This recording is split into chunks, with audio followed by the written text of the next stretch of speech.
आज हम लोग जो है विद्युत धारा चैप्टर में विद्युत परिपथ में प्रयोग में आने वाले विभिन्न अवयवों के प्रतीक चिन्ह कैसे होते हैं, क्या होते हैं, उसको समझेंगे। ठीक है, ये देखिए विद्युत परिपथ के अवयव हो गए और ये हो गया इसका प्रतीक हो गया।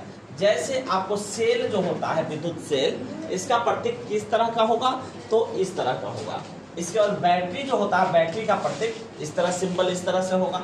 इसके बाद खुली प्लग कुंजी जो होता है उसका सिंबल इस तरह से आपको मिलेगा। उसके बाद में बंद प्लग कुंजी का सिंबल इस तरह से मिलेगा। ठीक है, खुला स्विच जो होगा उसको हम लोग इस तरह से दिखाते हैं।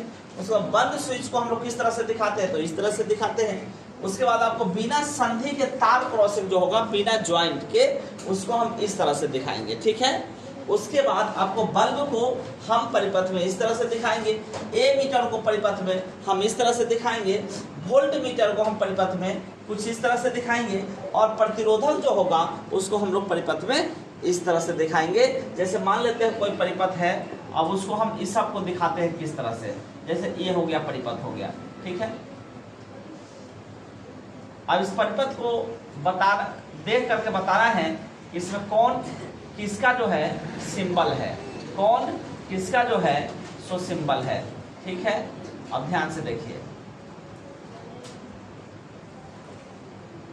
अब इस परिपथ को देख के बताना है कि इसमें कौन किसका सिंबल है। ठीक है, अब देखो ये किसका है, तो ये सेल है यानी बैटरी का ये सिंबल है। ये क्या है, तो ये बैटरी है।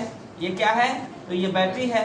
इसके बाद यहाँ पे ये क्या है, तो ए मीटर है। देखिए ये क्या है, ए मीटर है। ये क्या है, ए मीटर है। और ये देखो ये किसका सिंबल है, तो ये सिंबल है प्रतिरोधक का। ये ए मीटर हो गया, ए मीटर हो गया, ये हो गया आपको प्रतिरोधक हो गया।